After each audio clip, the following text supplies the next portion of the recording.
If you're wondering how to find your shoreline survey results, you'll just go to freshwatercenter.org in any browser. Then you'll click on Surveys, Shoreline Surveys. We'll do Elk River Chain of Lakes.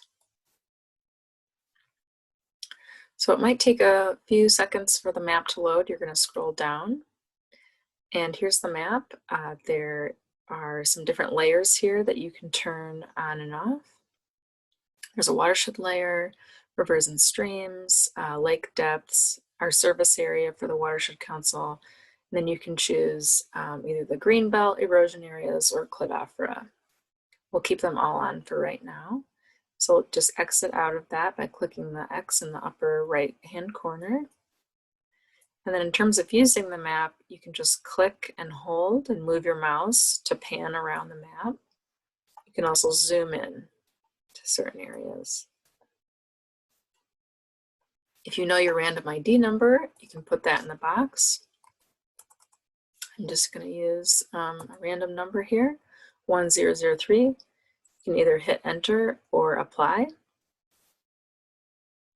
And then you'll get the results for that particular parcel. This one had a greenbelt of 7, a cladophora score of none, and erosion severity of none. So then you're actually going to scroll past some of this. This is a little summary of the lake survey. Here's where you can download reports. We're going to keep going to learn more about our score. So for greenbelts, those are on a score of 0 to 7. So 0 is very poor, 7 is excellent. And greenbelts are an important buffer between the water's edge and your lawn. So they can help reduce erosion, reduce pollution. So if that property had a greenbelt of 7, it likely had a lot of vegetation and not very many impervious surfaces. So it allowed a lot of water to infiltrate before it went directly into the lake. So a property that had a lower score would have less vegetation, probably more habitat alteration along the edge. And they'd also have more impervious surfaces that water couldn't infiltrate through. So I recall that the score on that property had a cladophora score of none. So what is cladophora? It is a green algae. It's a filamentous algae, which means it's very stringy. And it also is an indicator of nutrients in the water. So the nutrients are usually either from fertilizer or septics.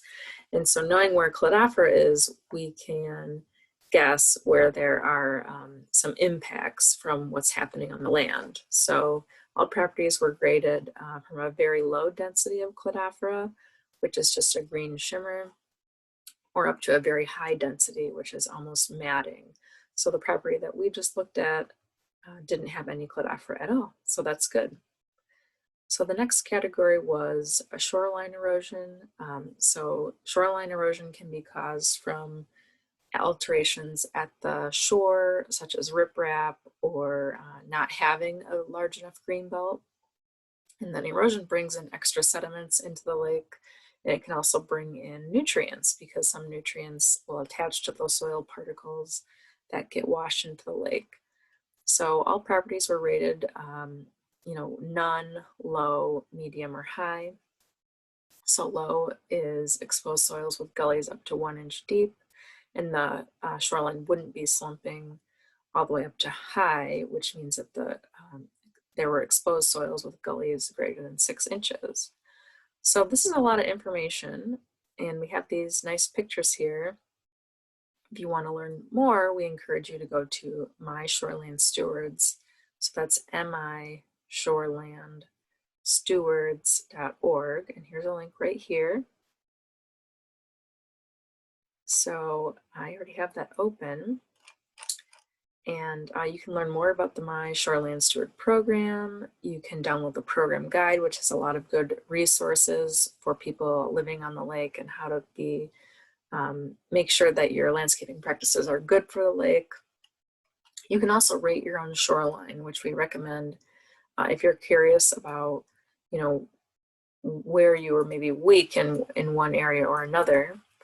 And then you can also check out the Michigan Natural Shoreline Partnership, which has more good resources, and also they have a lot of good plant options. So if you click here under native plants for your lakeshore, we use these lists in our own projects, and we also recommend them to people all the time.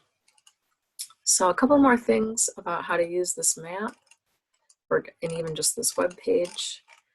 You'll see that there are these little charts on the side of the map, and if you hover over these little pie charts, they'll be highlighted on the map. So the upper right one is green belts. So I can highlight on the map which lakes or which parcels have excellent shorelines compared to which lakes have the poor shorelines, poor green belts. So those are highlighted in blue on the map. You can do the same for Cladophora. So you can see there's a large area that doesn't have any Cladophora, so that's good. That'll be in the blue. And there's also erosion severity. So, most of the chain of lakes did not have much erosion at all, so that's also good.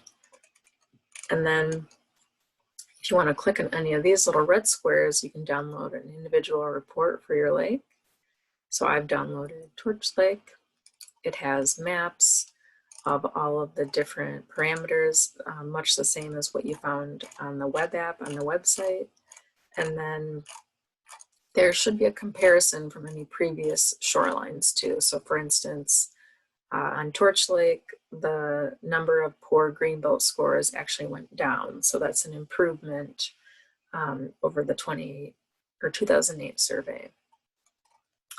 So that's how you can access your shoreline results. And thanks for tuning in.